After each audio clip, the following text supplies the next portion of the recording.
नमस्कार दोस्तों, आपका स्वागत है। मेरा नाम है चंद्रिका प्रसाद। इस वीडियो में हम लोग पढ़ेंगे दोस्तों नियंत्रक महालेखा परीक्षक के बारे में, यानी कि कैग के बारे में। इसमें हम लोग पढ़ेंगे नियंत्रक महालेखा परीक्षक की नियुक्ति, कार्यकाल, त्यागपत्र, महाभियोग, शपथ, वेतन, कार्य और उसकी शक्तियों के बारे में दोस्तों। तो चलिए शुरू करते हैं। नियंत्रक महालेखा परीक्षक यानी कि कैग। देखिए, भारतीय संविधान के भाग 5 में अनुच्छेद 148 से 151 तक में नियंत्रक महालेखा परीक्षक के बारे में प्रावधान किया गया है।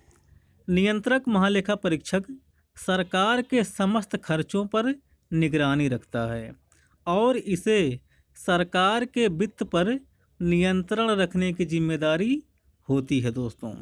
दूसरे शब्दों में हम कह सकते हैं कि नियंत्रक महालेखा परीक्षक संसद द्वारा आवंटित धन की देख रेख करता है और यह देखता है कि सरकारी धन का उपयोग सही तरीके से हो रहा है या नहीं। यह सरकार को वित्तीय सीमा के अंदर कार्य करने का सुझाव देता है दोस्तों। इसका नियंत्रण केंद्र और राज्यों दोनों स्तरों पर होता है। इसका नियंत्रण केंद्र और राज्य दोनों स्तरों पर होता है। भारत के संविधान एवं संसद की विधि के तहत वित्तीय प्रशासन पर निगरानी रखना इसका प्रमुख कर्तव्य है दोस्तों। अब हम लोग पढ़ेंगे दोस्तों नियंत्रक महालेखा परीक्षक की नियुक्ति, कार्यकाल और त्यागपत्र के बारे में। अनुच्छेद 148 में कहा गया है कि भारत का एक नियंत्रक महालेखा परीक्षक होगा जिसकी नियुक्ति राष्ट्रपति द्वारा की जाएगी। उसका वेतन तथा अन्य सेवा शर्तों को निर्धारित करने का अधिकार संसद को दिया गया है दोस्तों। नियंत्रक महालेखा परीक्षक पद ग्रहण की तारीख से 6 वर्ष की अवधि तक या 65 वर्ष की आयु तक जो भी पहले हो अपना पद धारण करेगा, किंतु वह कभी राष्ट्रपति को अपना त्यागपत्र दे सकता है दोस्तों। उसे उसके पद से केवल उसी रीति और उन्हीं आधारों पर हटाया जाएगा जिस रीति से और जिन आधारों पर सर्वोच्च न्यायालय के न्यायाधीशों को हटाया जाता है, अर्थात साबित कदाचार या असमर्थता के आधार पर संसद के दोनों सदनों द्वारा अपनी कुल सदस्य संख्या के बहुमत द्वारा तथा उपस्थित और मतदान करने वाले सदस्यों के कम से कम 2/3 बहुमत द्वारा पारित समावेदन राष्ट्रपति के समक्ष उसी सत्र में रखे जाने पर राष्ट्रपति उसे पद से हटाते हैं दोस्तों। अब हम लोग पढ़ेंगे शपथ के बारे में। नियंत्रक महालेखा परीक्षक अपना पद ग्रहण करने से पूर्व राष्ट्रपति के समक्ष तीसरी अनुसूची में दिए गए प्रारूपों के अनुसार शपथ लेते हैं दोस्तों। वेतन। उनका वेतन सर्वोच्च न्यायालय के अन्य न्यायाधीशों के समान होता है और संचित निधि से दिया जाता है दोस्तों। तो आपको पता होगा कि सर्वोच्च न्यायालय के अन्य न्यायाधीशों का वेतन 2,50,000 यानी कि 2.5 लाख रुपये प्रतिमाह है दोस्तों। तो इतना नियंत्रक महालेखा परीक्षक को भी मिलता है। अनुच्छेद 149 नियंत्रक महालेखा परीक्षक के कार्य एवं शक्तियाँ।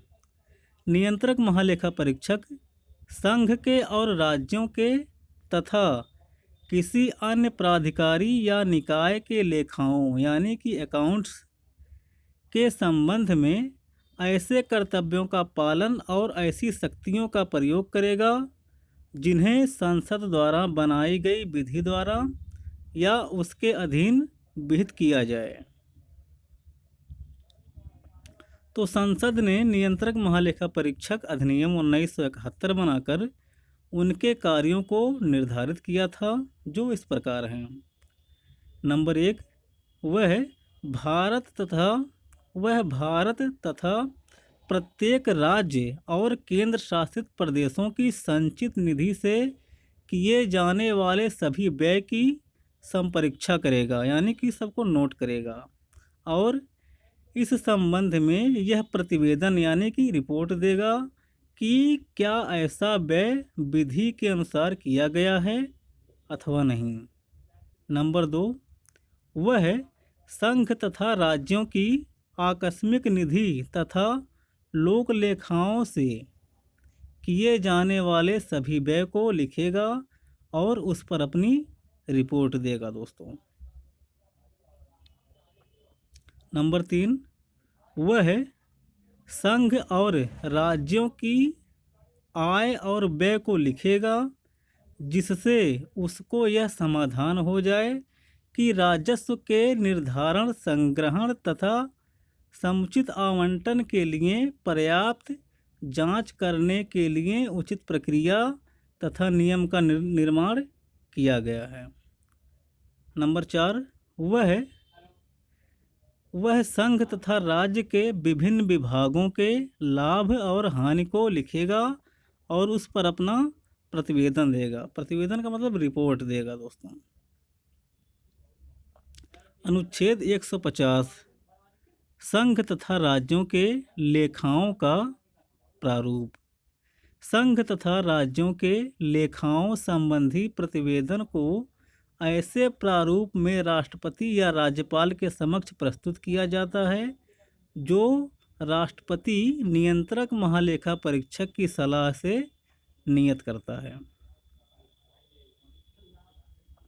नियंत्रक महालेखा परीक्षक की रिपोर्ट केंद्र सरकार के मामले में संसद की लोक लेखा समिति को तथा राज्यों के मामले में विधानमंडल की लोक लेखा समिति को जांच के लिए सौंपी जाती है। इसलिए नियंत्रक महालेखा परीक्षक को लोक लेखा समिति का मित्र एवं सहयोगी कहा जाता है दोस्तों।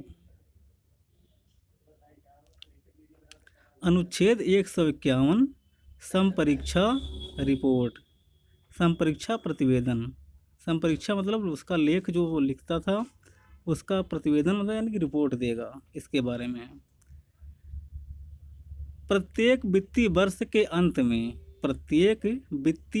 के अंत में भारत का नियंत्रक महालेखा परीक्षक संघ लेखाओं संबंधी प्रतिवेदनों को राष्ट्रपति के समक्ष प्रस्तुत करता है, जो उसे संसद के प्रत्येक सदन के समक्ष प्रस्तुत कराता है, तथा राज्यों के लेखाओं संबंधी प्रतिवेदनों को राज्यपाल के समक्ष प्रस्तुत करता है, जो उसे राज्य के विधानमंडल के प्रत्येक सदन के समक्ष रखवाता है दोस्तों। तो इस प्रकार से हमारी वीडियो यहीं समाप्त होती है। अब मिलेंगे हम अगली वीडियो में, तब तक के लिए जय हिंद दोस्तों।